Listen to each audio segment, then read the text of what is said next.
حق تو میرا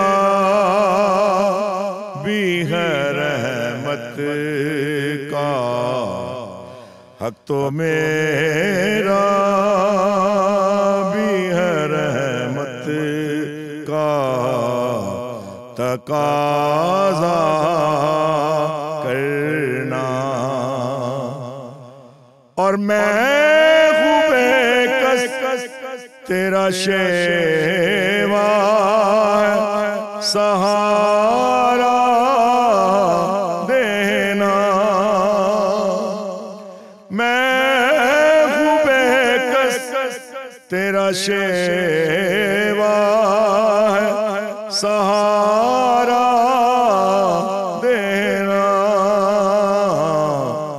میں ہوں بیمار تیرا کام ہے اچھا کرنا، میں ہوں بیمار تیرا کام ہے اچھا کرنا، اور تو کسی کو بھی اٹھاتا نہیں اپنے در سے، تو کسی کو بھی اٹھاتا نہیں اپنے در سے، یہ تیری شان کے شایا نہیں ایسا کرنا، کہ تیری شان کے شایا نہیں ایسا کرنا، اور مجھ کو معاشر میں نصیر کی نظر پڑ ہی گئی، مجھ پہ محشر میں نصیر کی نظر پڑ ہی گئی، کہنے والے اسے کہتے ہیں خدا کا کرنا، کہنے والے اسے کہتے ہیں خدا کا کرنا، مجھ پہ بھی چشم کرم میرے آقا کرنا، حق تو میرا بھی ہے رحمت کا، تقاضا کرنا۔ بہت خوبصورت، بہت خوبصورت۔ خدا کا کرنا ہمارے ساتھ بھی ہو جائے بٹ صاحب، اللہ کا کرم ہو جائے۔ علامہ سبطین اکبر صاحب نے ہمیں جو ہے وہ زوم لنک پہ جوائن کر لیا ہے، تو میں پہلا جو سوال ہے ان کے آگے ہی رکھوں گی۔ آج بڑا مبارک دن ہے علامہ صاحب، اگر آپ ہمیں سن پا رہے ہیں۔ امام حسن کے اخلاق میں نبی کا انداز ہے اور کردار میں علی المرتضیٰ کا انداز ہے، شجاعت میں ہاشم کا جلال ہے اور استقلال میں ابو طالب کے تیور ہیں۔ ایمان اور یقین کی بات کریں تو عبد المطلب کا نقشہ نظر آتا ہے، صلح کے نقیب ہیں آپ، قرآن کے مفسر، کعبے کے محافظ ہیں آپ، اور سیرت رسول کا ایسا وارث ہے کہ حدیبیہ کی تاریخ کو دہرا کر اسلام کو ایک بڑے خطرے سے جو ہے وہ بچا لیا۔ کیا فرمائیں گے علامہ صاحب؟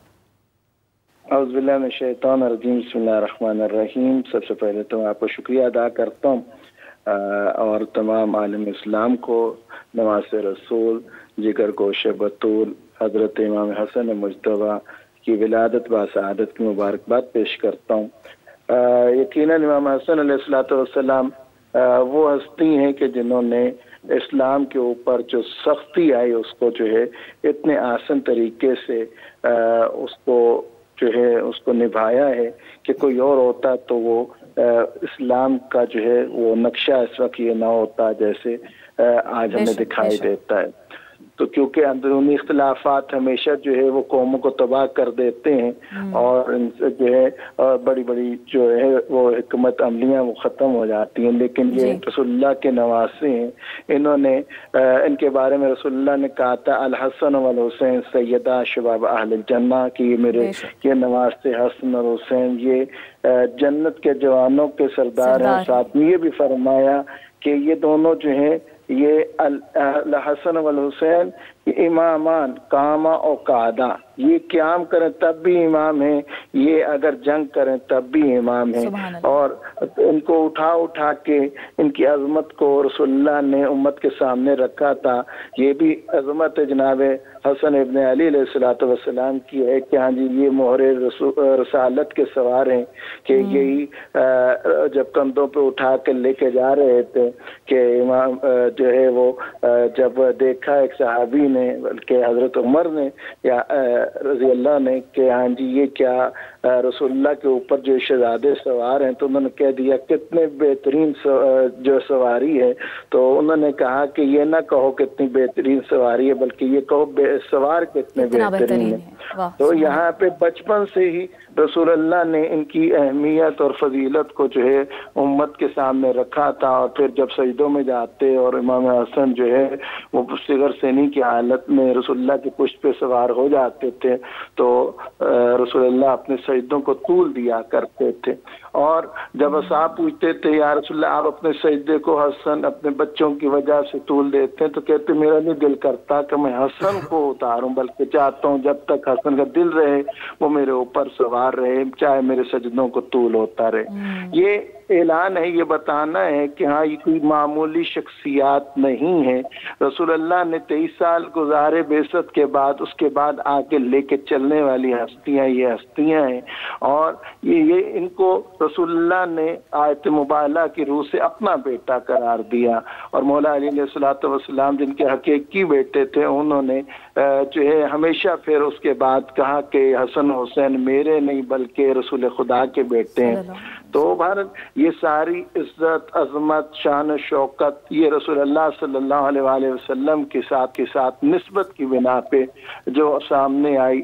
اور انہوں نے پھر جوانی بھی گزاری تو اسی دین کی حفاظت کی خاطر گزاری. اور پھر جب امت پہ مسئلہ آیا، کیونکہ یہ بہت کم لوگ جانتے ہیں کہ خلفائے راشدین میں جو جن پہ اجماع امت ہے ہر کوئی شیعہ سنی جو مانتا ہے وہ 5ویں خلیفۃ المسلمین جو ہے وہ امام حسن علیہ الصلوۃ والسلام ہے کہ مولا امیر المومنین علی ابن ابی طالب علیہ الصلوۃ والسلام جب اس دنیا سے گئے ان کی شہادت ہوئی تو 40,000 افراد نے اسی وقت امام کے ہاتھوں پہ بیعت کی تھی. اور اس کے بعد یہ سلسلہ جو ہے بہت جلدی لاکھوں تک پہنچا.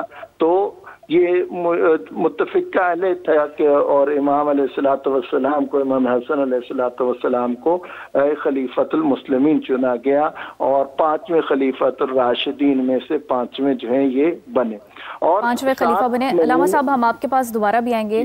یہاں پر ہم اپنے ناظرین کو بتاتے چلیں ہمیں جوائن کیا ہے حسن بٹر صاحب نے. آپ پاکستان تحریک انصاف کے ریپرزنٹیٹیو ہیں as minister of provincial assembly. Thank you very much sir. جی آج جو ہے ہمارا ایک بڑا اہم موضوع ہے کہ ریاست کی ذمہ داریاں اسلامی جمہوریہ پاکستان میں اور اس میں عمرہ کا کیا کردار ہے. تو انشاءاللہ آپ کو بھی شامل گفتگو کریں گے. علامہ صاحب امام حسن علیہ السلام کے سنہری دور کا ذکر کیا گیا. 6 ماہ کی سیاست کے بعد خلافت کے بعد وہ دستبردار ہو گئے. اگر ہم آج کی جو ہے وہ حکمرانوں کی بات کریں تو ایک پیج پر آنے کے لیے ان کا اسوہ کیسا ہے ہمارے لیے؟ بہت شکریہ جی. بالکل مختلف ہے. اس کے پیچھے ایک بڑا اہم ایشو ہے. اکابرین دیکھیں صحابہ کرام سے آپ صلی اللہ علیہ وسلم کی ذات سے شروع کرے نا. نبی کریم صلی اللہ علیہ وسلم نے جب ریاست سنبھالی تھی نا غربت کا یہ عالم تھا کہ کسی کے پاس کفن کے لیے کپڑا نہیں تھا. سر ڈانپا جاتا تھا پاؤں ڈانپے جاتے تھے سر. کفن کے لیے یہ کپڑا نہیں تھا. اسی طرح لے کر گئے اپنی ذات کے لیے نہیں اللہ کے دین کی سر بلندی کے لیے. جناب سیدنا فاروق اعظم رضی اللہ تعالیٰ کی خلافت، حضرت ابوبکر صدیق رضی اللہ تعالیٰ کی خلافت آئی. سیم یہ صورتحال کچھ بہتر ہوئی. آپ نے یہ جو 6 ماہ کا عرصہ بیان کیا نا حضرت صدیق اکبر رضی اللہ تعالیٰ عنہ کی خلافت آئی، کچھ بہتری آئی، کچھ لباس، کچھ کفن بہتر آیا جناب۔ اب اس کے بعد جناب سیدنا فاروق اعظم رضی اللہ تعالیٰ عنہ کی جب دور خلافت اور حکومت آئی، آپ نے غربت کو اس قدر مارا، وہ جو کفن نہیں ملتا تھا، تو اب تو گلیاں مدینے کی بھر گئی ہیں، بازار بھر گئے ہیں، کوئی لینے والا نہیں۔ وجہ کیا ہے؟ وہ ساری جو شخصیات تھی، سیم امام حسن کی ذات کے اندر وہی سیرت جھلکتی نظر آ رہی تھی جو دراصل نبی کریم صلی اللہ علیہ وسلم نے اپنے خلفائے راشدین میں ٹرانسفر کی تھی۔ اور وہ کیا چیز تھی؟ وہ صرف اور صرف لے کر چلتے تھے، کمبائن لے کر چلتے تھے، وہ اللہ کے دین کے لیے لے کے چلتے۔ آج کی جو آپ نے بات کی ہے، کسی بھی حکومت کو دیکھ لیں، کسی بھی حکومت کے نمائندے کو دیکھ لیں، کسی بھی پارٹی کو دیکھ لیں، ہم کسی بھی پارٹی کا نام نہیں لینا چاہتے، جو بھی آ رہا ہے، جیسا بھی آ رہا ہے، وہ اپنے آپ کو پروموٹ کر رہا ہے، وہ ریاست کے معاملات کو نہیں پروموٹ کر رہا، وہ اخلاق کو پروموٹ نہیں کرتا، وہ ان اصولوں کو لے کے چل ہی نہیں رہا، جبکہ جن کو لے کے چلنے کی ضرورت تھی۔ اس لیے جب تک دو چیزیں ہیں، ہمیشہ دو چیزیں ہیں، ایک ہے سیلف، اپنے آپ کو لے کے چلنا، ریاست کو لے کے چلنا اپنے نام کے لیے۔ جس نے بھی اپنے نام کے لیے کسی ریاست کو آگے لے کے چلا ہے نا، وہ کامیابی تک نہیں پہنچا، کامیابی اسی کے ہاتھوں میں آئی ہے جس نے سب کو اکٹھا لے کر چلا ہے، اور یہی طریقہ تھا۔ اور اسی کی صورت میں تو حضرت امام حسن رضی اللہ تعالیٰ عنہ نے بھی فرما دیا تھا کہ بجائے وہ ریاست جس کا قیام آپ صلی اللہ علیہ وسلم نے خلفائے راشدین نے دیا، اور اگر کسی نے تانا دیا، کسی نے بات کی کہ دین کے اندر یہ معاملات بگڑ رہے ہیں، انہوں نے فوراً وڈرا کر کے حضرت امیر معاویہ رضی اللہ تعالیٰ کی بارگاہ میں پیش کیا، جی اگر آپ بہتر سمجھتے ہیں تو آپ اس کو پک کر لیں۔ تو وہاں بھی ایک جو بات کی تھی، اب اگلی پوائنٹ میں جو اہم کرنے لگا ہوں، آپ نے جو حضرت امیر معاویہ رضی اللہ تعالیٰ سے معاہدہ کیا تھا نا، اس معاہدے کا پوائنٹ آج بھی ون ایجنڈا پوائنٹ تھا۔ آپ نے فرمایا، آپ نے میرے اپنے بعد یہ خلافت کسی جانشین کو نہیں دینی، کسی اجنبی کو دینی ہے جو اس بات کا اہل ہو۔ صدیاں گزر گئی ہیں، یہ نسل در نسل سلسلہ چل رہا ہے۔ حافظ صاحب، ایک اس زمانے کی بات ہو رہی ہے جب پورا کفن بھی نہیں تھا، اور آج وہ زمانہ ہے جس میں ہوس ہے، ہرس ہے، لالچ ہے، لوٹ مار ہے، اور یہ ساری چیزیں ہیں، کیا کہیں گے آپ اس میں؟ اور حافظ صاحب، جیسا کہ علامہ صاحب نے یہ بھی کہا کہ وہ بڑا مشکل دور تھا، داخلی فسادات تب بھی تھے، اب بھی ہیں، کیا فرق ہے؟ کیوں آج تقسیم شدہ حکومت جو ہے وہ ایک پیج پر؟ اللہ پر یقین نہیں ہے، اللہ کے قرآن سے دوری ہے، اور کفن نہیں تھا لیکن ایمان تھا، پیسے نہیں تھے، یقین کی دولت تھی، لیکن وہ ساری چیزیں کیا واپس آئی نہیں؟ وہ ساری آئی ہیں۔ جیسے حافظ صاحب نے فرمایا ہے، پھر دینے والے تھے، لینے والا کوئی نہیں تھا۔ تو آج دینے والے بھی بہت ہیں، لینے والے پھر بھی ختم نہیں ہوتے ہیں۔ اور آج کا جو مسئلہ ہے پاکستان کا، اگر ہم اپنے ملک کی بات کرتے ہیں تو اس میں ریاست کا کیا کردار ہے؟ ہم اپنی تمام ان عظیم ہستیوں کے دنوں کو مناتے ہیں، اور جیسے آپ نے ابتدائیہ میں جو صفات امام رضی اللہ تعالیٰ عنہ کے بیان کی ہیں، ذرا نکلیں باہر اور دیکھیں کون کون ان کے اوپر عمل کرتا ہے۔ ہم کرتے ہیں بات، تقاریر ہوتی ہیں، تحاریر ہوتی ہیں، مجالس ہوتی ہیں، محافل ہوتی ہیں، عمل نہیں ہوتا، عمل اس میں ختم ہو جاتا ہے۔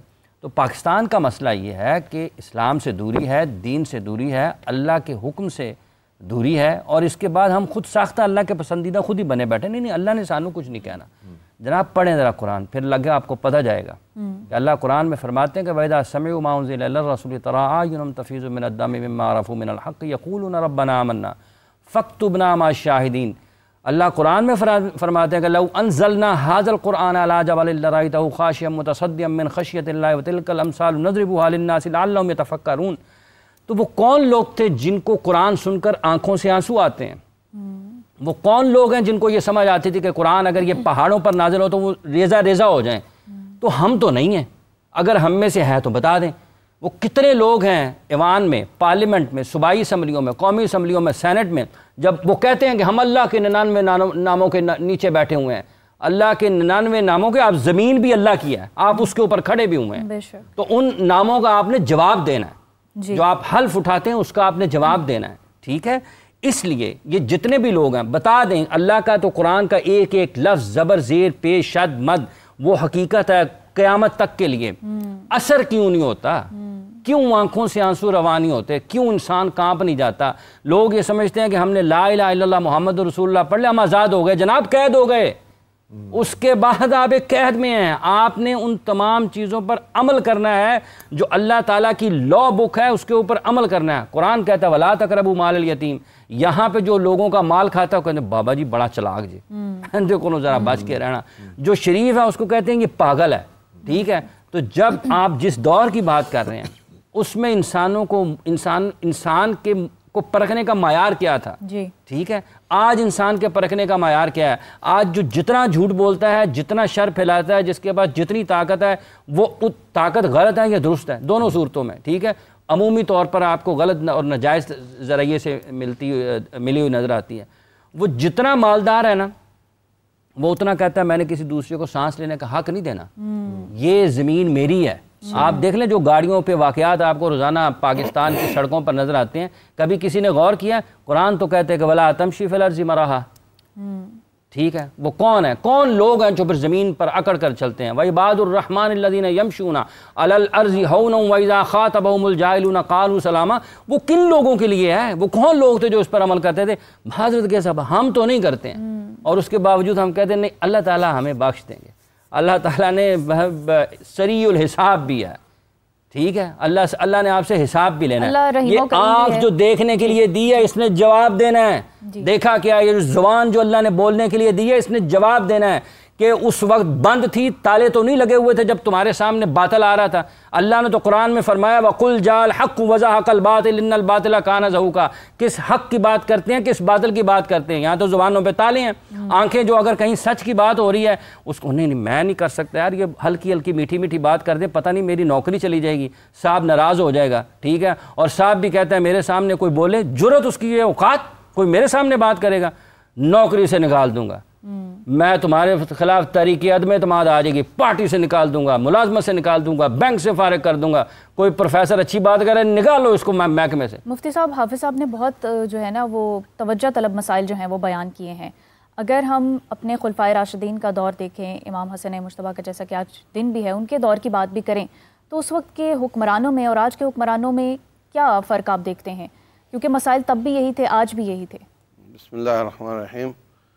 حافظ صاحب کی بات یہ ہے کہ وہ باتیں نہیں کر سکتے جو کرنی چاہیے. ہمارے پاس نوکری تو نہیں ہے مگر اس کے باوجود ہزار چیزیں سوچنی پڑتی ہیں. میں اگر آپ میری بات مکمل سنیں تو میں ایک بالکل ایسی بات کروں گا جو آپ نے نہیں سنی ہوگی. مہنگائی اس وقت سب سے بڑا ایشو ہے نا جی. اس وقت وہ لوگ صدقہ لے کے جاتے تھے تو لینے والا کوئی نہیں تھا. مسئلہ اس کا یہ ہے اسلام نے جو مارکیٹنگ ہے نا, مارکیٹ کی 3 قسمیں ہوتی ہیں. ایک ہوتی ہے بارٹر سسٹم, سامان سے سامان. ایک ہوتی ہے کوموڈیٹی مارکیٹ, پیسے سے سامان. ایک ہوتی ہے منی مارکیٹ, پیسے سے پیسہ. صحیح, ٹھیک ہے. اچھا حافظ صاحب, اگر آپ 1 کروڑ روپیہ لے کر نکلیں ڈالر لینے کے لیے تو کتنے ہاتھ استعمال ہوں گے؟ کافی سارے ہوں گے جی. آپ نے جا کر دیے اور وہاں سے ڈالر لے لیے, کتنے ہوئے؟ کم, 2 ایک ہی ہو گئے نا. اچھا, اگر آپ 1 کروڑ روپے کی اجناس خریدتے ہیں جا کر, کتنے ہاتھ استعمال ہوں گے؟ ایک ہی کے پاس جائیں گے. پھر پیچھے پوری چین ہلے گی نا. ہاں جی, ساری اس کے پیچھے نظام ہے, پیچھے پوری چین ہل جائے گی. جس نے پروڈکشن کی, جس نے کٹے بنایا, جس نے بنے, جس نے چھاپے, جس نے بھرے, جس نے اٹھائے, ایک دم وہ پائپ لائن ہل جائے گی. اور اگر ایک طرف کوموڈیٹی تھی ایک طرف منی مارکیٹ تھی تو اتنا ہوا فائدہ. اگر دونوں طرف کوموڈیٹی ہو تو دونوں طرف ایک بچال آ جائے گا, نوکریاں نکلیں گی, مزدوریاں نکلیں گی. تو اسلام چاہتا ہے کہ لا یکون دولۃ بین الاغنیاء منکم. ہم نہیں چاہتے کہ پیسہ صرف اغنیاء کے پاس ہو, پیسہ کماؤ اور غریب کو بھی کمانے دو. اسلام کا سسٹم یہ ہے کہ منی مارکیٹ کو منیمائز, بلکہ اس میں پیسہ کمانا سود ہے. صحیح, سونا سونے کے بدلے ہاتھوں ہاتھ برابر برابر, پیسہ نہیں کماؤ. صحیح, پیسہ سارا پھینکو کوموڈیٹی میں, پیسہ سارا پھینکو بارٹر سسٹم میں. اس کے نتیجے میں فیکٹریاں بھی چلیں گی, مزدوریاں نکلیں گی, اور آپ مزدور نخرہ کرے گا اور اس کے پاس ایک سے زیادہ نوکریاں نظر آئیں گی. ہم کیا کر رہے ہیں, ہم ساری فیکٹریاں اور ملیں بند کر کے منی مارکیٹ کو اوپر کر رہے ہیں. ابھی نئی بات آ رہی ہے جی, ہم اس کو ڈیجیٹلائز کر رہے ہیں. کوئی کہہ رہا ہے جی ہم اس کو اسلامائز کر رہے ہیں. کچھ اسلامائز نہیں ہے, بیس صرف سودی ہے اور منی مارکیٹ کو بڑھائے جا رہے ہیں، اسی کو بڑھائے جا رہے ہیں. نتیجہ کیا ہے؟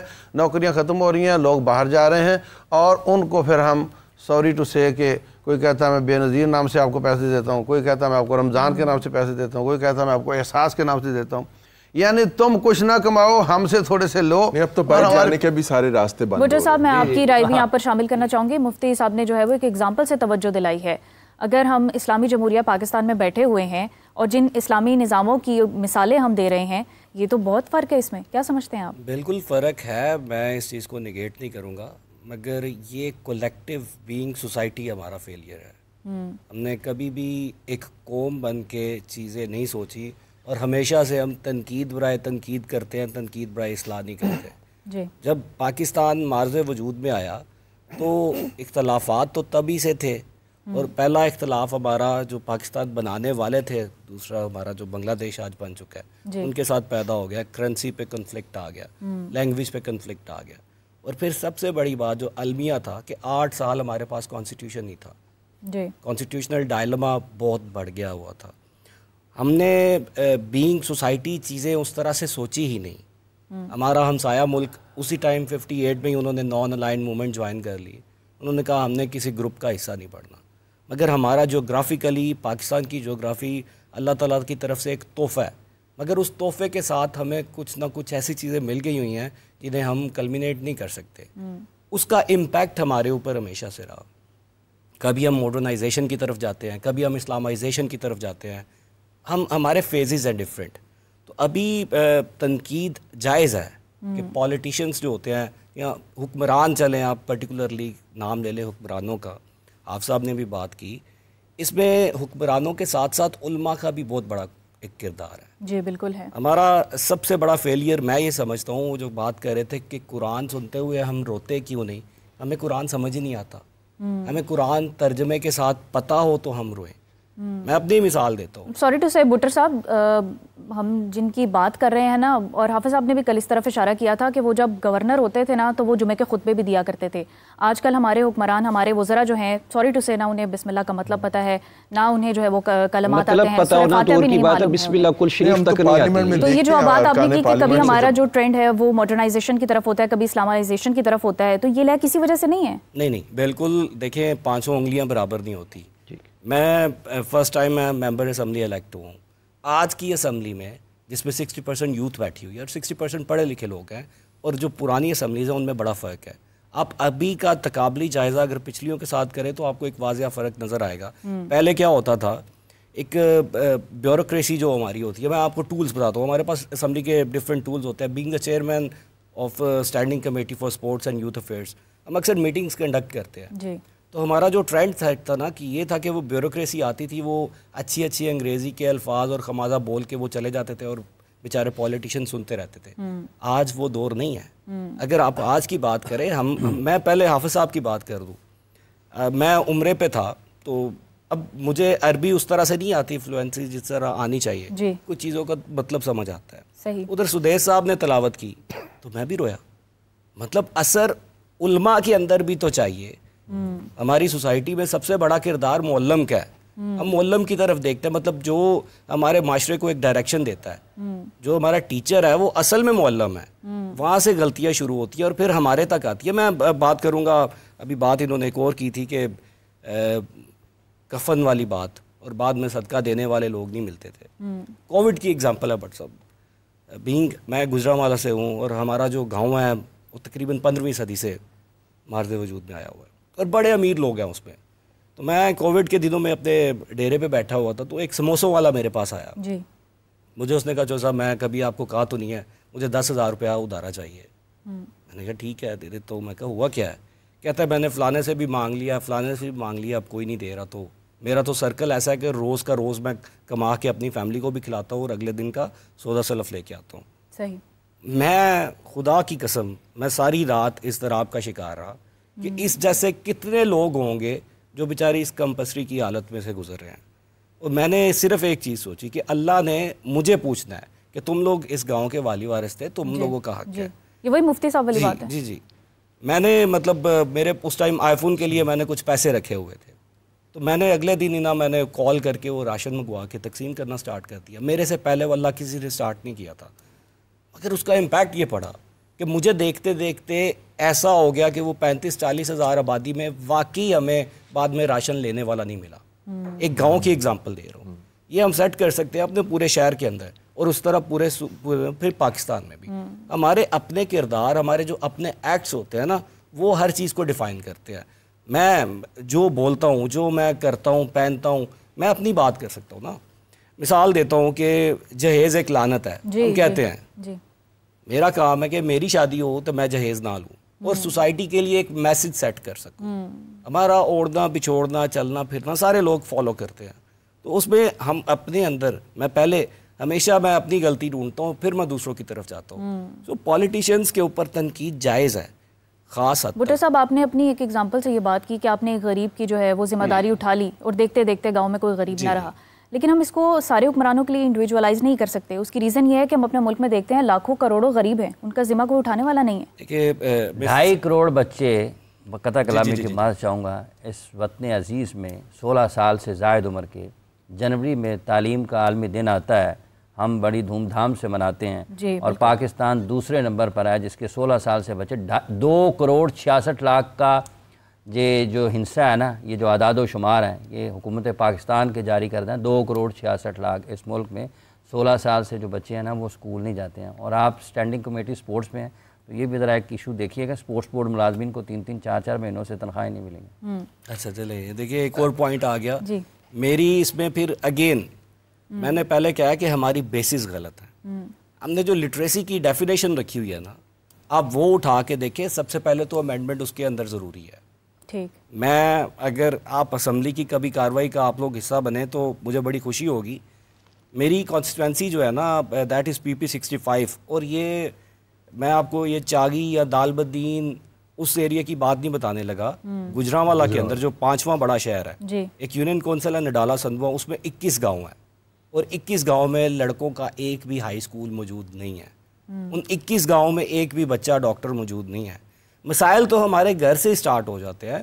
تو میں اس کے لیے تو 4 سال سے میں ایفرٹ کر رہا ہوں, کبھی ان کی SN نہیں بنتی. کون نہیں سن رہا آپ کے بھٹو صاحب؟ رانا سکندر حیات صاحب سن رہے ہیں کہ نہیں سن رہے؟ میں اگین کہہ رہا ہوں, رانا سکندر حیات نے فلور آف دا ہاؤس پہ لاسٹ ایئر وعدہ کیا تھا کہ جینون پرابلم ہے بھٹو صاحب, اور یہ واقعی غلط ہے کہ پوری یونین کونسل میں کوئی بچوں کا اسکول موجود نہیں ہے, مگر ابھی تک اس پہ عمل درآمد نہیں ہوا. بینگ ہم اپوزیشن میں, اپوزیشن کا کام کیا ہے کہ تعمیری کنسٹرکٹیو کرٹیسزم جو ہے نا وہ ہم کرتے رہے. اور تعلیم والی بات ہم ان سے جب آپ حکومت میں تھے تب بھی یہ کام نہیں ہو سکتا. جی نہیں, ہم حکومت میں پرٹیکولرلی تھا نہیں, میں اپنی ذات کا جواب دہ ہوں, اور جو پالیسیز ہیں جہاں پہ میں ڈیفینڈ نہیں کر سکتا میں وہاں پہ نہیں کرتا.